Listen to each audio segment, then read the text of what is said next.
The first snow of December fell hard against the bus window as Ethan stared out at the road winding past empty fields and distant lights, each flicker reminding him of Christmas nights he had spent alone while his family celebrated without him. Always with the same excuse, "We forgot to tell you the date. We thought you were busy. It slipped our minds." He had swallowed those words for years, pretending they did not sting, acting like he didn't notice the pattern, but the truth burned quietly inside him. They never forgot.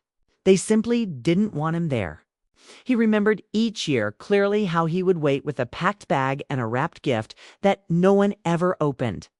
How his mother's last-minute text would arrive with a hollow apology, and how his sister would send a photo of the whole family gathered around the table, smiling without him. At first, he told himself it was a misunderstanding. Then it became something darker, a habit they never broke because no one cared enough to break it. And this year, when his sister posted online about the perfect family Christmas, tagging everyone except him, the truth landed like a weight right on his chest. He was forgotten, on purpose. He wasn't dramatic. He wasn't angry for nothing. There was something about him they pushed aside, some old story they never discussed. He felt like the ghost of the family, haunting the edges of their gatherings but never allowed in. And yet, instead of drowning in sadness again, he felt something sharp rise inside him. Something that gave him breath, a desire to stop waiting, a desire to make them see him, even if what they saw frightened them. That was when the idea of the mountain house formed. It wasn't a plan for revenge at first. It was a desperate wish for control, a craving to have something of his own, a place no one could keep him out of.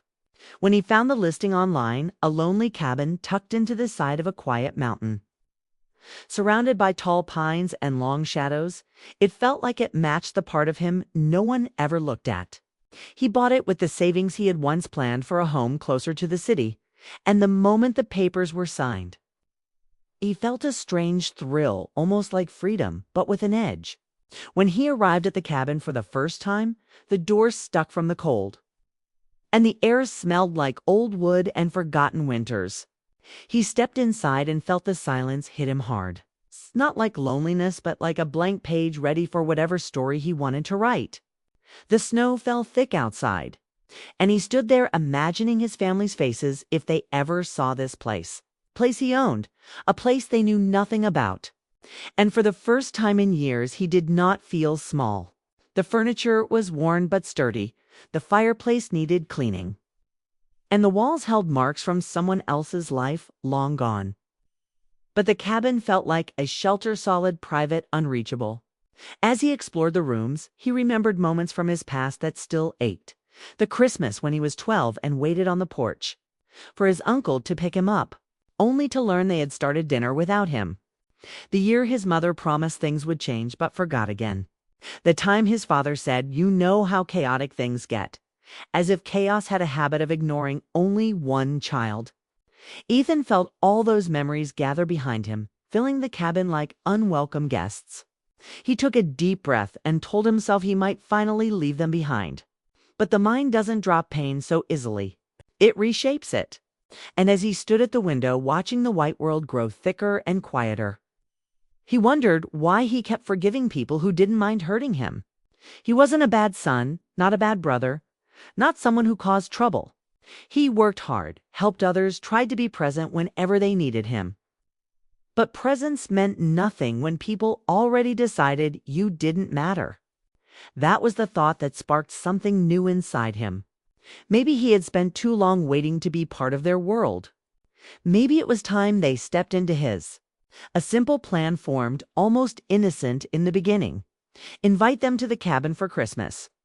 A gesture of peace, a chance for things to be different. But as he imagined their reactions, he felt something twist inside him. Would they laugh? Would they say they already had plans? Would they treat his invitation the same way they treated his existence, like something optional, easily ignored? And if they did come, would it even change anything? Or would they leave with the same careless smiles? The thoughts circled him like cold wind, and he felt anger rising, not wild rage, but a steady, heavy resentment built over years of being forgotten. He wanted them to feel something, even if just a fraction of what he had felt every December. He didn't want to hurt them physically or scare them deeply. He wanted them to confront the truth. They always avoided that they had left him out on purpose, that he mattered less than convenience. As he lit the fireplace and watched the flames catch, he imagined the family walking into the cabin, seeing the quiet strength of the place, realizing he had created something without them. The more he imagined it, the clearer everything became. This Christmas would not be like the others. He would not sit alone waiting for apologies that didn't matter. He would not let them ignore him again. This time, he would be the one who invited door withheld. This time, he would control the silence. He spent the next few days settling into the cabin, cleaning, fixing loose boards, replacing old curtains with warm colors, and stocking the kitchen with food he liked. The work kept his mind busy, but not quiet. Every swing of the hammer brought back an old wound. Every sweep of dust stirred up another forgotten moment. Strange as it was, the house felt alive with his memories, as if each room gathered pieces of him he had ignored. But the more he worked, the more he understood something important. Revenge did not start with fire or traps or dramatic confrontations. Revenge started with awareness of how deeply he had been wronged. Awareness of how quietly cruelty could hide behind the word family. And awareness of how powerful he could become if he stopped waiting for kindness that would never come. One night, after a long day of clearing the path outside, he sat by the window and watched the moon rise over the trees, bright and cold. He thought of his mother's voice saying, "We love you," while forgetting him year after year. He thought of his father shrugging off the excuses. He thought of his sister posting smiling pictures without even realizing or caring that he wasn't there. And he felt tears rise unexpectedly, not from sadness, but from a deep, twisting frustration that had nowhere else to go. He let them fall quietly, because crying didn't make him weak. It reminded him he was still alive, still capable of feeling, still able to choose what came next. When the tears dried, the cabin felt different. The silence felt sharper, more demanding. He decided then that this Christmas would be the turning point. His family would see him. They would feel his absence, or his presence, or whatever truth he chose to give them. He didn't know the exact shape of his plan yet. But he knew one thing with chilling clarity. This year, he wasn't going to be forgotten. The mountain house, standing quiet and cold around him, felt like the start of something he could not yet name. But he felt it growing inside him, steady and certain, a desire not just for revenge, but for understanding, for closure, for power over a story that had long been written without him. This year would be different. This year he would write the ending. Christmas Eve arrived with a quiet heaviness that wrapped around the mountain like a thick blanket, and Ethan felt its weight the moment he opened his eyes, as if the day itself knew everything that would unfold before nightfall. He moved through the cabin with slow steps, his thoughts buzzing faster than his heartbeat, wondering how it would feel to see his family in this place he had built alone. The sky outside was soft and gray, the kind that promised snow but held it back just long enough to make the air tense. Ethan brewed coffee, but the cup trembled in his hand, not from fear, he told himself, but from anticipation. This was the moment he had prepared for, the day his family would finally step into his world. The day he would no longer be the forgotten one waiting for a phone call. As the hours crawled forward, every sound outside made him glance toward the window, wondering if it was them or just the wind brushing against the trees. He rehearsed what he might say, then stopped himself, because nothing ever went the way he imagined with them. He knew his mother would lead with small talk, his father with a forced joke, and his sister with a sigh that carried more judgment than words. He knew they would act polite at first, as if politeness could erase years of absence. And he knew he would feel every old wound open up again the moment they walked through the door, unless he kept control of the moment. Snow began to fall lightly just before noon, small flakes drifting down like cold ash. Ethan stood at the window, watching the long road curve through the forest, waiting for the first sign of headlights. When a faint glow finally appeared in the distance, his breath caught.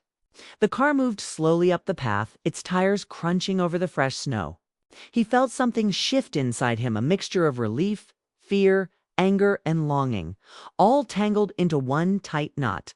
The car stopped outside, and for a moment no one stepped out, as if they were gathering themselves. Then the passenger door opened, and his mother emerged first, wrapped in a long coat, her smile uncertain. His father followed, brushing snow from his hair. His sister stepped out last, her eyes scanning the cabin with a mixture of curiosity and hesitation. Ethan opened the door before they could knock. "You made it," he said, his voice steady but tight. His mother's smile widened, but it didn't reach her eyes. "Of course we did," she said, as if their arrival had never been in question. His father clapped him on the shoulder, a gesture that felt both familiar and distant. His sister stepped inside without speaking, her gaze drifting over the room like she was evaluating it. Ethan watched them move through the cabin, their presence filling the space he had carefully shaped over the past weeks. His mother praised the fireplace, his father commented on the old charm. And his sister asked, "How long did it take you to fix this place up?" But none of them mentioned the real reason they were there. Ethan felt the air between them tighten, filled with unspoken things.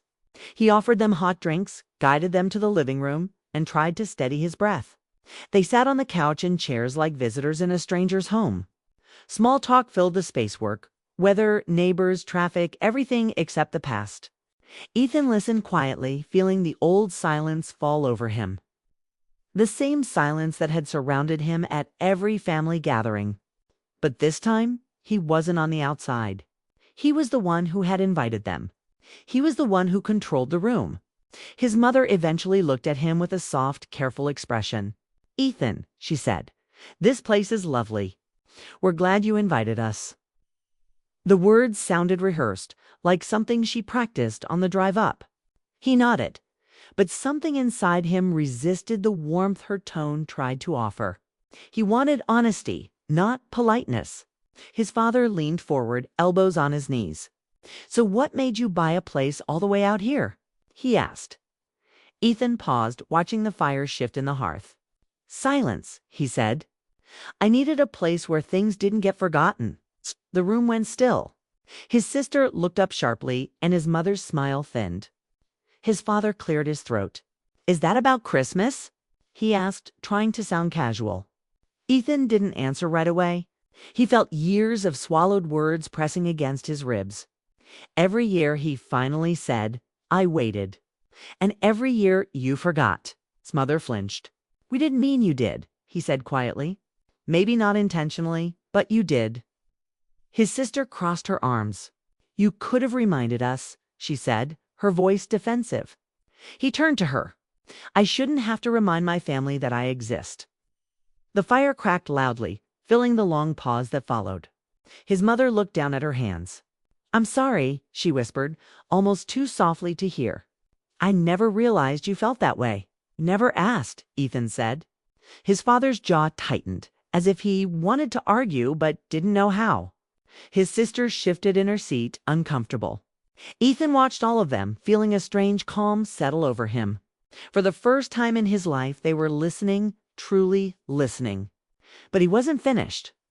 He stood and walked to the window, staring out at the falling snow. "Do you know what it feels like to sit alone on Christmas?" he said, "while your family celebrates without you? To wait for a message that comes too late? To see photos that don't include you?" His mother wiped a tear. "We should have been better," she said, voice shaking. His father rubbed his temples. "It was never on purpose," he said weakly. Ethan turned back to them. "Maybe not," he said, "but the result was the same. I was alone." The silence that followed was heavy, the kind that pressed into the walls. His sister stood suddenly. "Look," she said, her voice tight. "I didn't realize how bad it was for you. But we're here now, okay? Can we just move forward?" Ethan watched her, trying to read her expression. There was guilt there, but also impatience. He wondered if she truly understood or just wanted the conversation to end. His mother reached for his hand. "We don't want to lose you," she said. "Family is family, Ethan. We can fix this." Her touch brought back memories, some good, many painful. He pulled his hand away gently. I didn't bring you here to fix things, he said. They looked confused, even worried. Ethan took a deep breath, steadying himself. I brought you here so you could see what it felt like. To be in a place you didn't understand in a moment you didn't control. So you could feel the silence I lived with. His father frowned. So this is revenge. Ethan shook his head. No, he said softly. This is truth. The wind outside howled as if echoing his words. The room felt colder, even with the fire burning. His family shifted uneasily, sensing something deeper beneath his calm voice. Ethan wasn't angry. He was resolved. He watched them struggle with the weight of the moment, the guilt, the confusion, the discomfort they were not used to facing. He realized then that revenge wasn't about hurting someone. It was about making someone understand. And in that moment, they finally understood. His mother began to cry quietly. His father stared into the fire, unable to speak. His sister paced, hands shaking slightly. Ethan felt something shift inside him, not satisfaction, not triumph, but release. The tension he had carried for years loosened just a little. He sat down again, letting the silence settle. You're here now, he said gently. That matters. But pretending everything is fine won't help any of us. His mother nodded, tears streaming. Tell us what you need, she whispered. Ethan looked at each of them, seeing not villains but flawed people who had made choices without realizing their impact. He felt the anger lessen, replaced by something more complicated, sadness mixed with hope. I need honesty, he said. I need effort. I need to stop being the last thought, the forgotten one. His father finally spoke. We can do that, he said quietly. If you'll let us. Ethan searched his face, seeing sincerity beneath the exhaustion. His sister sat down again, her voice softer. I'm sorry, she said. Really? I should have noticed. Ethan nodded. It wasn't enough to heal everything, but it was a start. The fire warmed the room again, melting some of the coldness. For the first time in many years, they were talking, really talking. And as the snow thickened outside, sealing them into the cabin, Ethan felt the weight of the years begin to shift. He had brought them here to face the truth, and they had. Now came the hardest part, deciding what to do with that truth.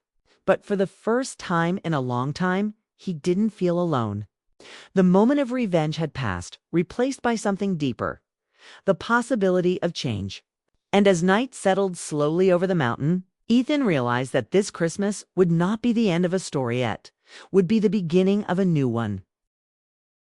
The night deepened around the cabin, turning the world outside into a dark sea of snow and wind. And inside, the air grew warmer, though none of them felt truly warm. As if the truth they had finally faced still hovered in the room like smoke that refused to clear. Ethan sat quietly, listening to the creak of the wooden beams, the soft crackle of the fire, and the uneasy breaths of the family who had spent years forgetting him and were now learning what it meant to be remembered for the wrong reasons. His mother wiped her eyes again, trying to steady her voice, while his father kept staring at the flames like they might give him answers he had avoided for years. And his sister sat with her arms wrapped around herself, caught somewhere between guilt and disbelief. Ethan felt the weight of their emotions pressing on him. But for the first time, it didn't crush him, it simply existed beside him, no longer hidden under excuses or silence. He knew the night was far from over. Forgiveness didn't come just because someone said sorry. And healing didn't happen in a single conversation, no matter how honest it felt. There was still something inside him, something he needed to confront. Before the sun rose and they all pretended things were fine again, he stood slowly and they all looked up. Fear flickering in their expressions as if they were afraid he would erupt after holding in so much pain for so long. But Ethan wasn't a storm. He wasn't planning to hurt them. He simply needed to finish the truth he had started. He walked to the window, watching the snow swirl like small ghosts under the porch light, and he spoke without turning around. You know, he said, his voice calm but sharp. I didn't realize how much this place meant to me until I saw you all walk through the door. His mother's voice wavered. Do you regret inviting us? Ethan shook his head. No, he said. I needed this. But I think part of me wanted you to feel what I felt arriving somewhere and wondering if you were really wanted." His father shifted uncomfortably. "We're sorry, Ethan. We said that." Ethan nodded. "I heard you. But apologies don't erase the years. They don't erase the birthdays you missed, or the messages you ignored, or the holidays you forgot." His sister spoke softly. "We didn't know it hurt this much." Ethan turned back to them, meeting her eyes. "That's exactly the problem." They fell silent again, and Ethan felt the tension soften but not disappear. Like ice beginning to melt but still clinging to the edges. He walked back to the fire, adding another log, watching sparks rise up the chimney. "I didn't want revenge," he said. "Not the kind you see in stories. I didn't want to scare you or trap you or punish you. I just wanted you to feel something. To understand." His mother's voice trembled. "We do. More than you know." Ethan studied her face, searching for the truth beneath the fear. He could see she meant it, even if part of her still clung to excuses. His father cleared his throat then, speaking with the tired honesty of a man who had run out of places to hide. "We thought you were independent," he said. "We thought you didn't need us like your sister did. You were always quiet, always handling things on your own. We thought we were giving you space." Ethan laughed softly, not out of humor, but disbelief. "You thought ignoring me was giving me space?" His father winced. "We were wrong," he said. "We were careless. Not cruel, but careless. And there's a difference, but it doesn't make the impact any smaller." Ethan allowed the words to sink in. Careless. That was the truth he had felt for years but couldn't name without sounding dramatic. They hadn't hated him. They had just found it easy not to think about a man that hurt in ways deeper than anger ever could. His sister ran her fingers through her hair and let out a shaky breath. "I should have been there for you," she said. "I was so busy with my own life that I didn't notice you weren't in the pictures, weren't at the table, weren't part of anything. I didn't care enough to see it." Ethan watched her, surprised by her honesty. She wasn't defensive now. She looked small, and for the first time. He saw her not as the confident person she always played, but as someone struggling with her own guilt. He sat down again, feeling a strange ache open inside him, not the sharp pain of anger, but a hollow space where years of loneliness had settled. "I don't know what happens after tonight," he admitted. "I don't know if things go back to normal or if there even is a normal for us. I don't know if I can forgive everything that's happened." His mother leaned forward. "You don't have to forgive all at once," she said. "Just let us try." Ethan met her eyes, and for a moment he saw the woman from his childhood, the one who held his hand when he was scared, who kissed his forehead when he was sick, who used to tell him he mattered. That memory hurt almost as much as the years that followed. The wind outside grew louder, rattling the windows, and the fire warmed their faces as the room settled into a softer quiet. Ethan felt the anger inside him losing power, replaced by something deeper, something raw grief. Not grief for lost people, but grief for lost time. He let out a shaky breath. "I didn't bring you here to punish you," he said. "I brought you here because I didn't want another Christmas to pass where I'm sitting alone wondering why I'm not enough for my own family." The words felt heavy, as if they had been buried inside him for years. His mother's sob broke the silence. His father looked away, ashamed. His sister whispered, "You're not the problem." Ethan didn't respond immediately. He needed the truth to settle, to breathe. They sat there together, not as a perfect family, not as strangers, but as people finally understanding the damage that silence can cause. After a long time, Ethan stood. "Come with me," he said quietly. He led them outside onto the porch, the snow falling in thick sheets, the forest glowing faintly under the pale moonlight. The cold bit at their skin, but Ethan didn't mind. It felt refreshing after the emotional heat inside. He pointed to the quiet world around them. "This is my peace," he said. "This is what I found when I had no one else." His mother stepped beside him, tears freezing on her cheeks. "We want to be part of it," she whispered. His father nodded slowly. His sister wrapped her arms around herself. For a moment, Ethan felt the mountain breathing with them, holding their broken edges together. They returned inside, brushing snow off their clothes. And Ethan made dinner the first Christmas meal he had ever prepared for people who might actually stay. They ate quietly, but with a sense of something shifting, something rebuilding brick by fragile brick. By the time the fire burned low and the cabin grew dim, Ethan realized the truth he had been searching for all along. Revenge didn't heal, but honesty did. And maybe that was what he had truly wanted. As his family prepared to sleep in the small rooms he had made warm for them, his mother kissed his forehead gently, the way she used to, and whispered, "Thank you for giving us a chance." His father squeezed his shoulder, something he hadn't done in years. His sister hugged him tightly, surprising even herself. When Ethan finally lay in bed, staring at the ceiling lit by the faint glow of the dying fire, he felt something he hadn't felt in a very long time: lightness. Not complete, not perfect, but the first step toward healing. The mountain house had not become a place of revenge, but a place of truth. And as the snow buried the world outside in bright silence, Ethan realized that for the first time in years, he wasn't forgotten. Not anymore.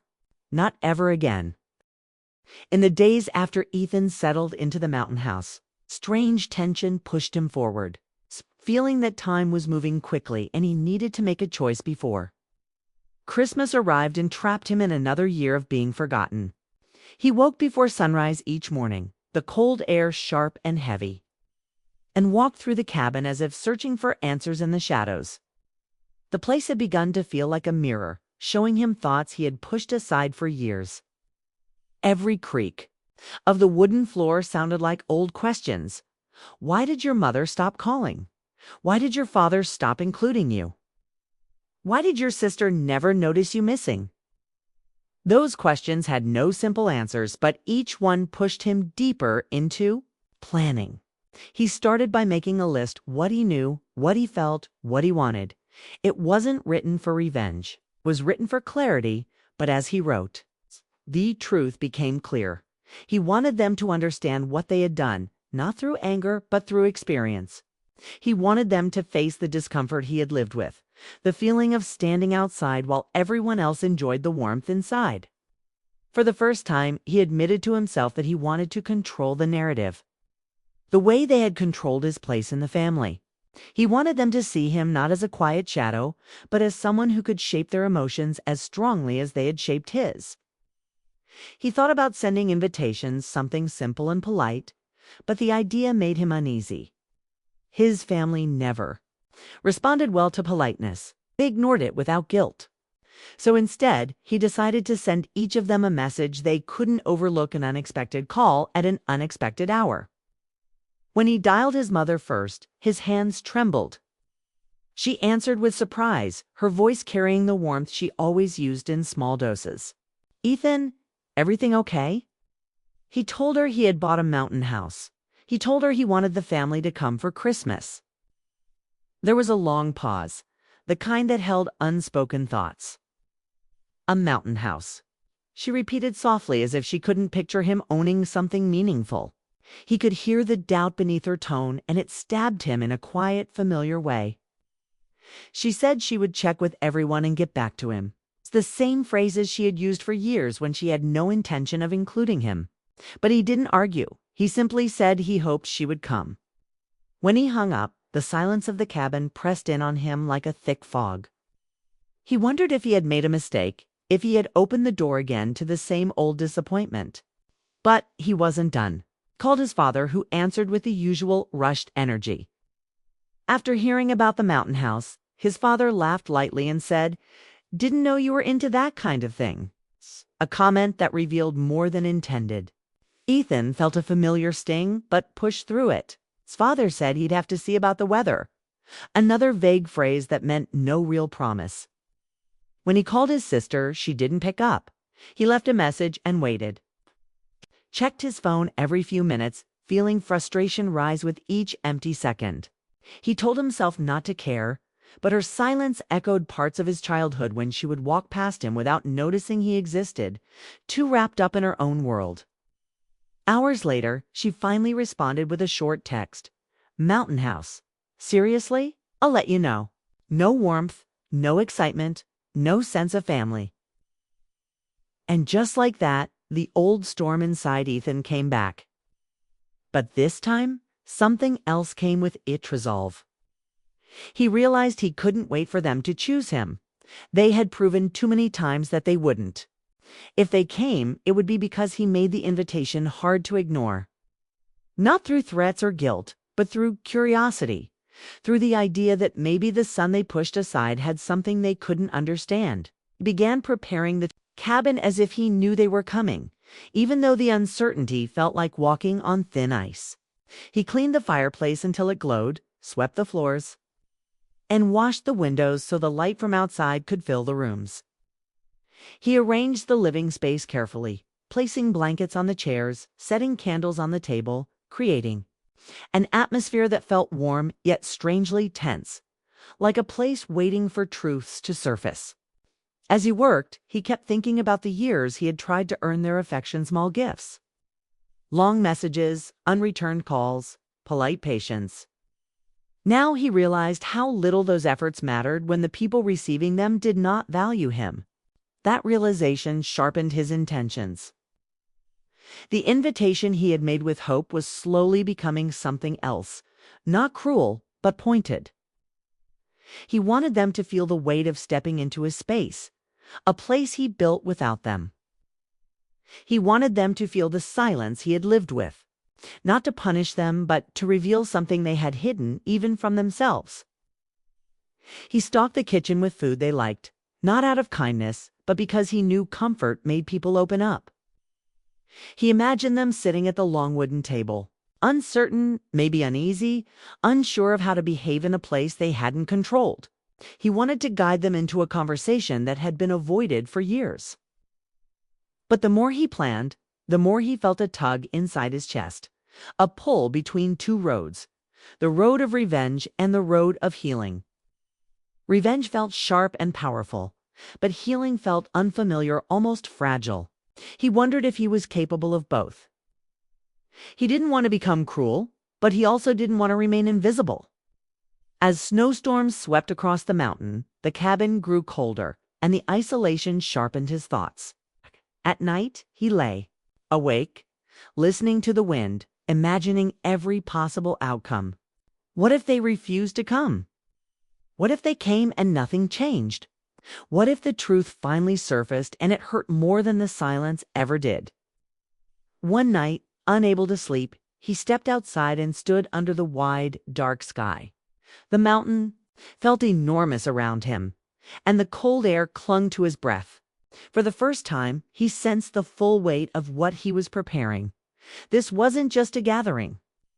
This was the moment he would force the family to face him, not the version of him they had pushed aside, but the version he had become in their absence. The next morning, he received a message from his mother. "We talked. We'll come. Christmas Eve." The words felt unreal. Part of him felt relief. Another part felt tension coil inside him like a tightrope. His father sent a short message. "We'll make the drive." His sister wrote last. "Okay, see you then. Don't make it weird." Ethan stared at that final line for a long time. Don't make it weird, as if he were the one who broke the family bond, as if he were the reason for the distance. But he didn't reply. He felt strangely calm. The game had changed. We were coming to his world now. And he wasn't the one who had made things strange. He was only bringing the truth to the surface. He spent the remaining days preparing, not because he wanted everything perfect, but because the act of preparing helped him sort his own emotions. The cabin transformed slowly, becoming warm and inviting, but still holding an edge of wilderness that matched his thoughts. Each candle he lit, each chair he placed, each meal he planned felt like part of a larger picture forming within him. He wasn't planning revenge in the traditional sense. He wasn't plotting traps or dramatic confrontations. He was planning a moment-to-moment where silence would break, where truth would rise, where he would finally speak words he had swallowed for years. And as he walked through the finished cabin the day before Christmas Eve, he felt a strange mixture of fear, excitement, and something deeper, strength. He had spent years waiting for his family to see him. Now, he was the one creating the moment of recognition.